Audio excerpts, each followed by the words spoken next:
Hey guys, it is Wednesday, May 22nd.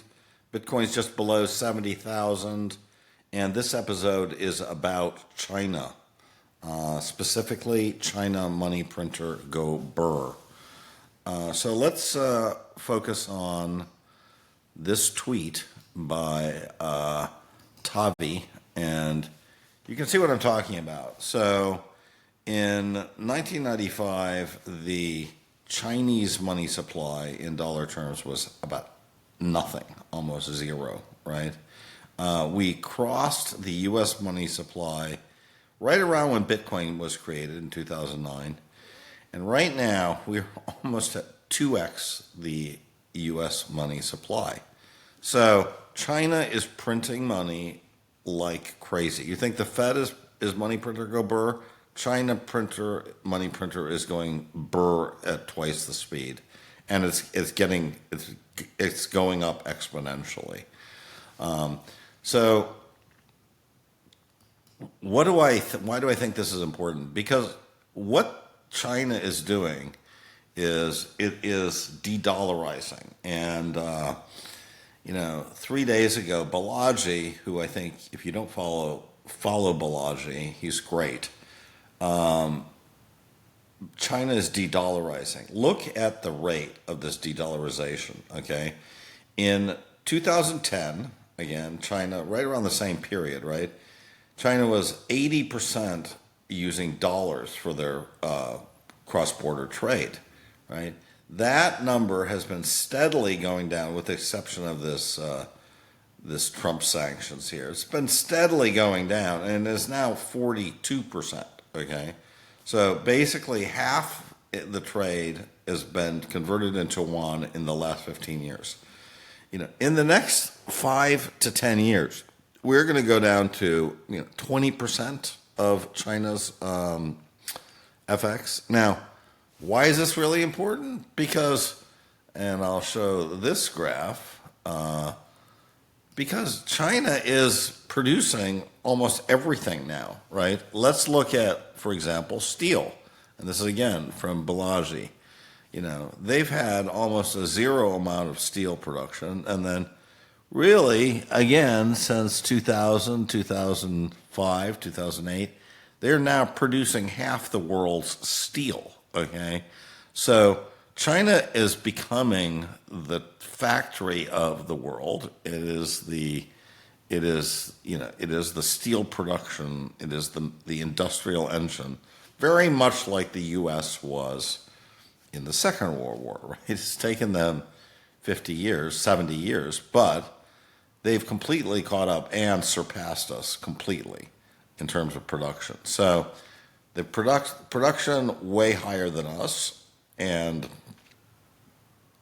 their money printer is going at twice the rate of ours, and they're de-dollarizing. And this is not just throwing men at the job. They're doing this using robots, okay? So I like this quote again by Balaji: China is robots, not Maoists. So they're using the most advanced technology to take over the world. So, you can say, well, the U.S. has got, these top 10 companies, Facebook, Apple, Tesla, right? But, we got a problem when basically they're building everything. And by the way, the new EVs out of China make Tesla look bad. So, I don't think we really have much of a technological advantage anymore. We don't have a money printer advantage. We don't have a technological advantage. We're just going to get overtaken by China. That is that simple. There's nothing really we can do about it, but we can try to at least not be stupid about it. And so, what is the America thinking to fight back to this?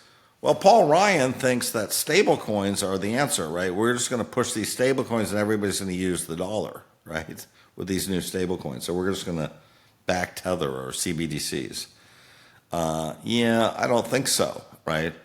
Now, certainly, Argentina is saying, hey, they're going to go dollar, but overall, India is not saying, hey, we're going to adopt the dollar. China is not saying we're going to adopt the dollar. And India and China together is 2.5 billion people or 3 billion people.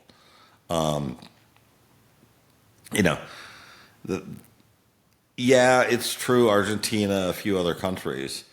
But overall, I don't see this dollar working. And it's interesting, although China is not pro Bitcoin yet,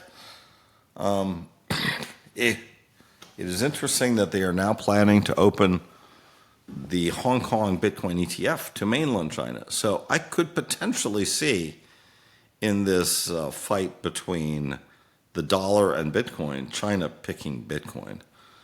So all of this to me is pretty bullish for Bitcoin. It's pretty bearish for the dollar. It's pretty bearish for this narrative of you know we've got to have you know push the dollar as a kind of global, we're going to try to resuscitate the dollar as the global reserve currency. I think actually that battle is losing. It's a losing battle. I don't believe in the dollar milkshake theory. I think the dollar's toast. I think Bitcoin's going to supplant it, and I think even Bitcoin will supplant it in China, India, because India has no interest in accepting the yuan either. So we're going to move into a neutral cryptocurrency run by Bitcoin world. It's going to take us 20 years to get there, but that's the world we're headed in. It's not the dollar world. And the Democrats, fighting this war, and Elizabeth Warren trying to create this crypto army to fight